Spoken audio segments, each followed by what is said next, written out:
We were waiting a few days, maybe a week, for Chase to get back to us, Chase's management, and he finally got back to us with a yes, signed contract, and we were good to go. So we had about a month and a half from when he accepted our offer till the show happened, and right then we knew that it was the time to grind on a marketing campaign, on advertisements, and basically just create this whole idea behind this show that would draw people in and that would literally sell the show out.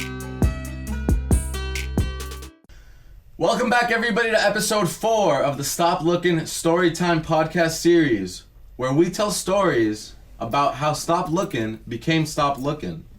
So last episode, we talked about how we were able to get into Lyrical Lemonade's Summer Smash Festival as apparel lifestyle vendors, and how that incredibly boosted our brand credibility and reputation for us to go ahead and move on to even bigger projects. Yeah, basically after that event, with the vendor fee and the costs that we had to endure, we basically broke even, but we did have a good amount of money that we wanted to invest into something bigger and better to basically catapult us to the next level as an entertainment brand. We saw the potential that there was in the entertainment world by basically being involved in a festival that big, and we decided to start looking around, you know? Bernie was like, we should do a show. I was like, okay, I don't know what artists we should look into. Basically, we were new into the industry. We didn't know what to do. With our launch event that we talked about in the first podcast, we had done little shows, but that was with our friends. We wanted to, move into real artists that we didn't know personally. Yeah, we wanted to pretty much find a few artists that we could eventually contact and get some quotes from, because we were really inspired to throw a smaller event on a smaller scale. So the Summer Smash had about 25,000 people per day, and what we wanted to do was about roughly 1,000 to 2,000 person event. So it was a much smaller scale, but we felt like we had seen enough to know what we were doing for this 1,000 person event. So we started looking for artists, and we definitely wanted to target the rap scene, as it's the top popular genre right now with young culture. That's basically what I listen to, what Bogo listens to, amongst other genres. We thought that was the most appropriate way to go. Where do we start? So, you want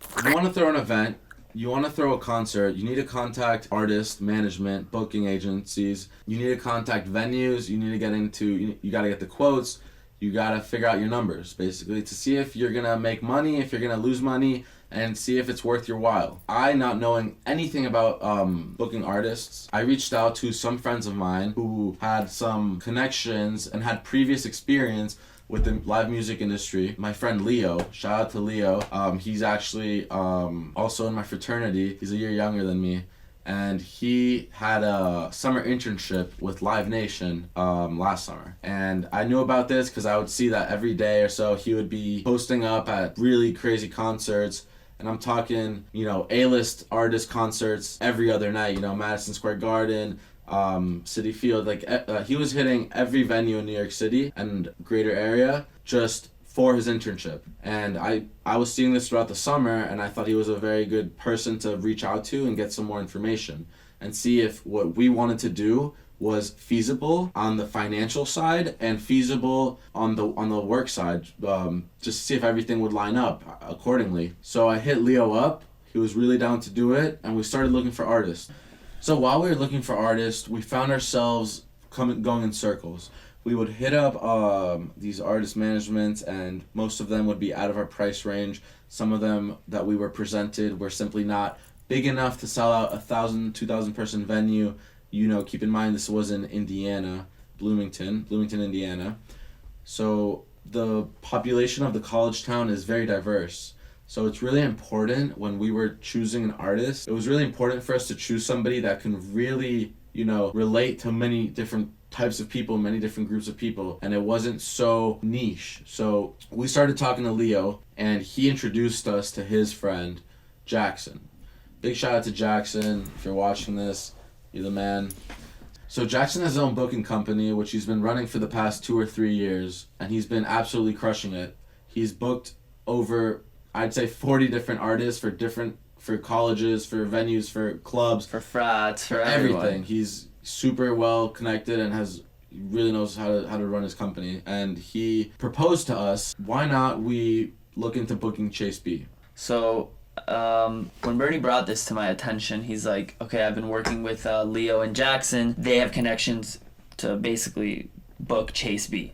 I had no idea, honestly. Like, I love Travis Scott, but I didn't know that you could book like the DJ of an artist like that, like the person who plays their like music at their concerts. Well, keep in mind that Chase B is also a producer, so he's like just recently coming out with his own music, and he's got an album coming out. At the time, he was just Travis Scott's DJ and mainly best good friend. Yeah, and keep in mind also that they had just done the 2-year Astroworld tour. Yeah, and they were just coming out of that. And another thing that really got me hooked, got me to understand like the level of Chase B, was that the Travis Scott documentary came out. And Chase B is in it a lot, especially, you know, in big moments for Travis's life. So I knew that a lot of fans of Travis, and there's a lot of those, would know who Chase B is. So I decided to go with my gut feeling of, like, yeah, let's move forward with creating, you know, a whole event for Chase B. And when you think about it, Travis Scott as an artist is not just Travis Scott. It's everybody on his team, just like any artist, is really everybody behind them. So when you think about Travis Scott and his tours and his live shows and everything, Chase B's always with him. Chase B's always doing the ad-libs for him. Chase B's always getting the crowd hyped when Travis is taking his breaks. And basically, it's a really interesting dynamic duo.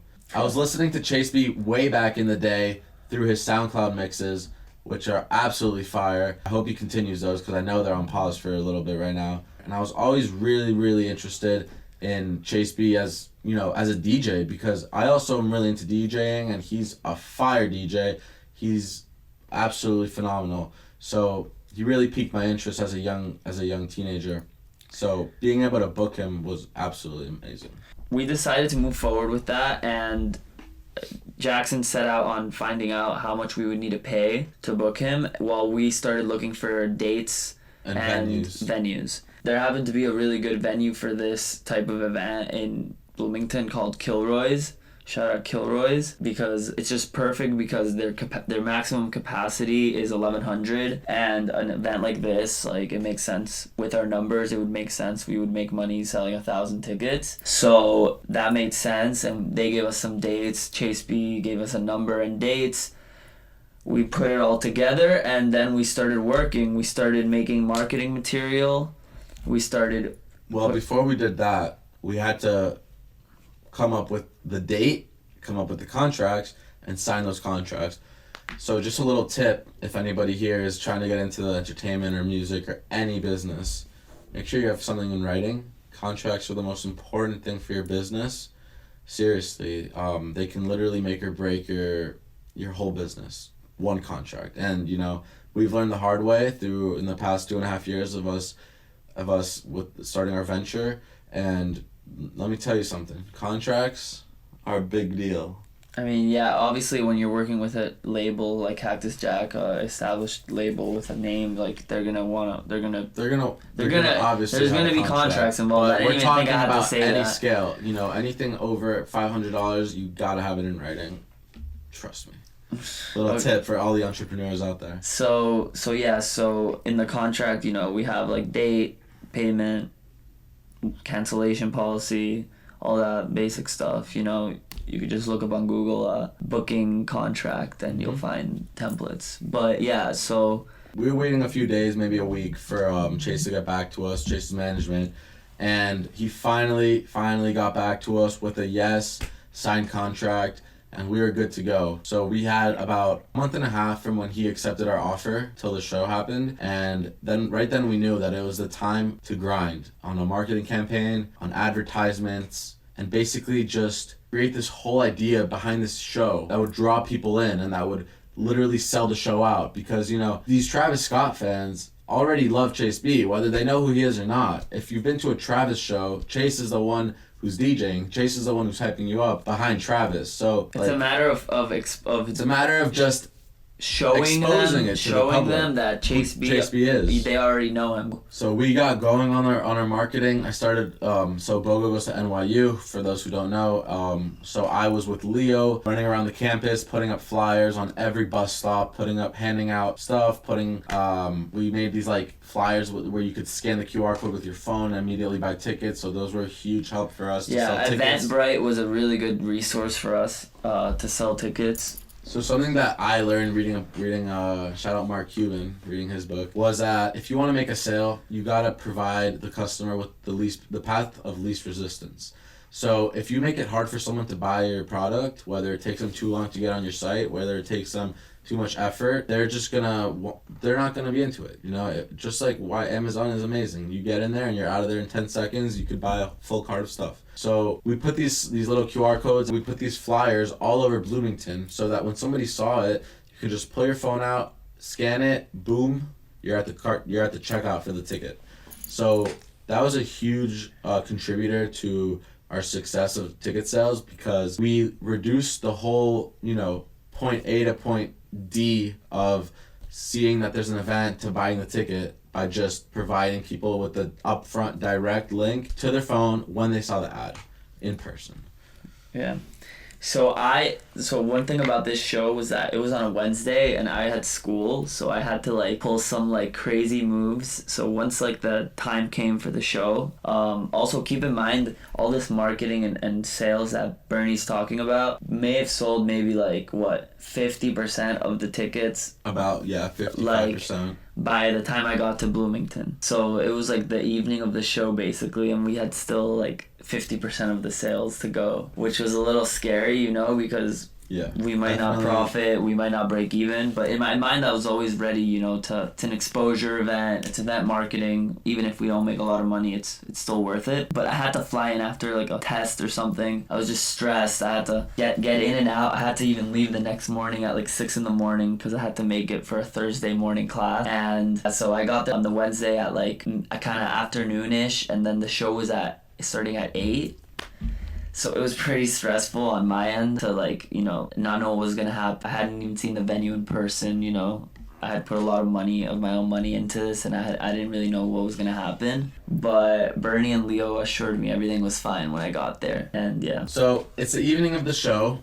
It's a Wednesday, and it's a typical Wednesday in college. I went to my classes, and I met up with my friends in the afternoon, and I had to be at the venue by 5:30, 6 p.m. So just as I got out of class at 4:30, I went home and I started getting ready. I met up with some friends. We met up with some of the openers. Jared G, he's an artist from Miami who flew out to do a little set. We had shout out to Jean G.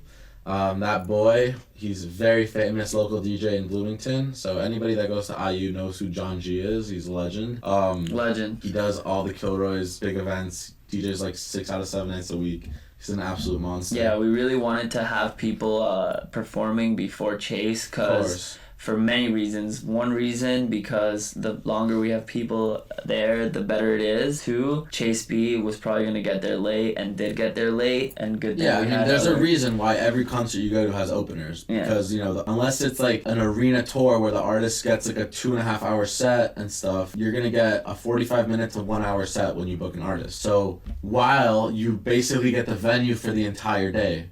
So we had the venue from that morning to the end of the night, and it would be a huge loss of opportunity cost if you were to not take advantage of those those hours that you get included in your fee. So you got to get openers, keep the people happy, keep your event going, and just really try to maximize the potential. Yeah, so we had first I was basically on the stage playing songs off the laptop before even anything happened. Like, just when people were getting there, the doors opened, I was just like playing some songs. So we had Jared G first to get the crowd a little hype, because he was like very unknown, but we wanted to throw him in there first. And then we had John G, which got the crowd really hype because he was more known. Playing all the EDM bangers. Getting the crowd jumping, head bobbing. Yeah.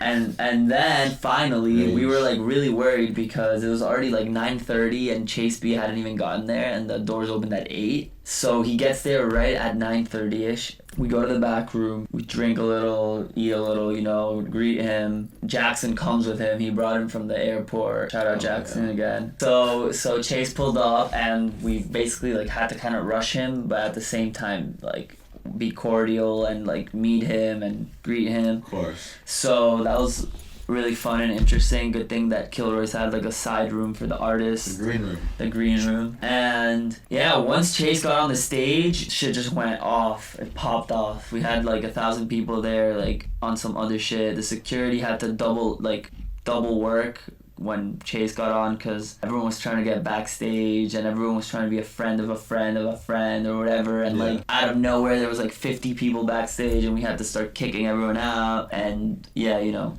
Yeah, so a little funny story. So on Chase's rider, I think he put that he wanted a Ciroc, a champagne, and then like a tequila. And then I bought it all for him that day. And then when he got to the venue, we have it all set out for him. He's like, I don't want any of that. I just want some 1942. So we basically had to buy a bottle of 1942 for him at the venue, which, as you know, is like dummy expensive, but you know, we did it with love. Yeah. And I ended up drinking all of his fucking alcohol that he ordered, and I got too fucked up for sure. I couldn't drink. I was like walking that. around with like the big ass Ciroc, just chugging that shit throughout the night, and shit rocked. I definitely couldn't because I had to be up at 6 a.m. and go to the airport, but you know, it was still a good experience. And yeah, we were taking shots with Chase while he was performing. Show was lit. What about there's this local like hardcore Travis Scott fan that's banned from Kilroy's. Oh yeah. He was already banned from the venue previously. This kid is like famous for wearing surgeons scrubs. Yeah.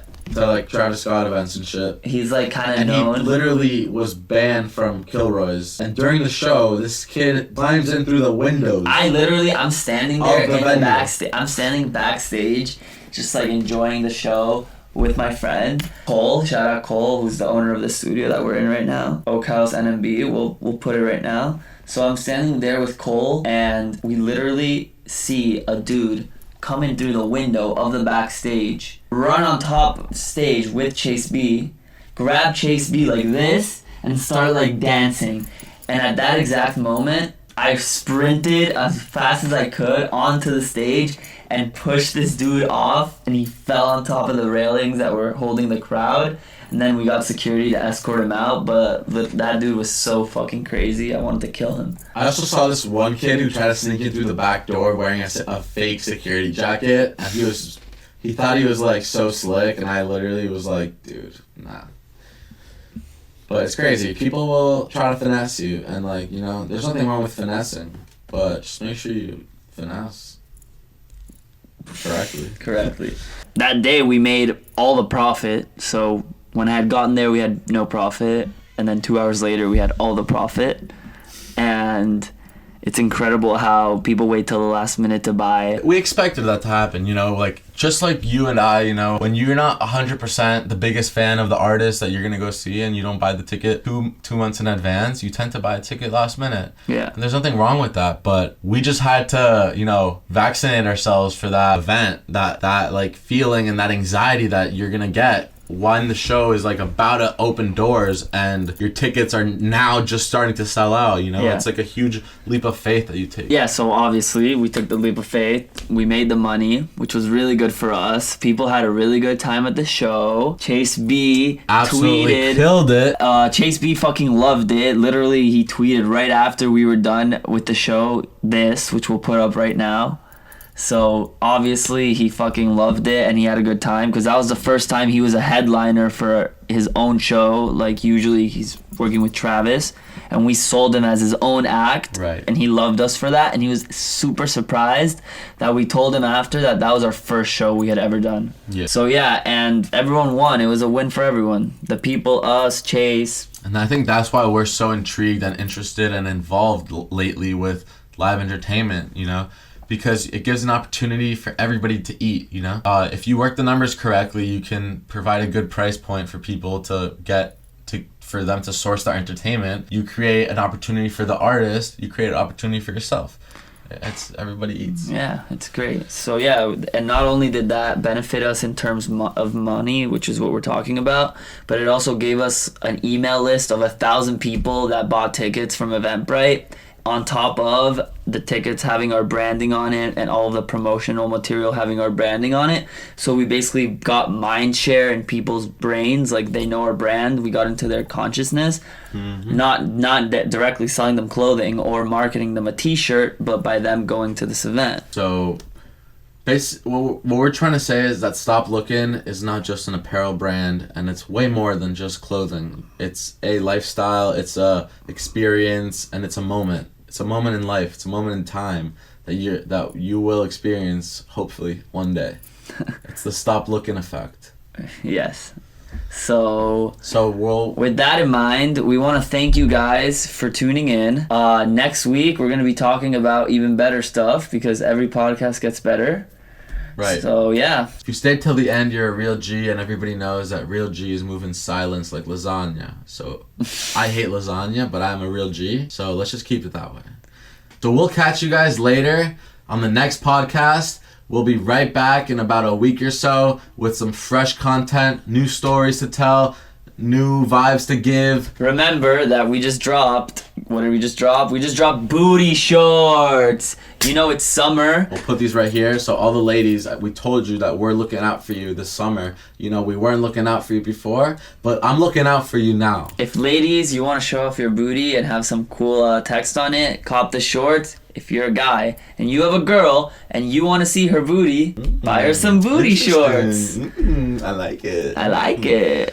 So yeah, let us know if you want some of those before they sell out. They're actually almost gone. They're actually almost sold out. We'll put a photo here to show you, and then make sure you subscribe to this channel. Throw us a like, comment. Everything you do on YouTube to help us grow, do it. We need it for the YouTube algorithm. algorithm. On that note, we are out. We're out of here. Bye-bye. So shout out to our friend Cole Becker for letting us use his studio. This is Oak House NMB. If you're an artist or if you're in a band or if you want to just podcast somewhere lit, hit them up. They got you with all your needs. And yeah, as you can tell, this place is fucking lit. So yeah. Thank you guys. Peace.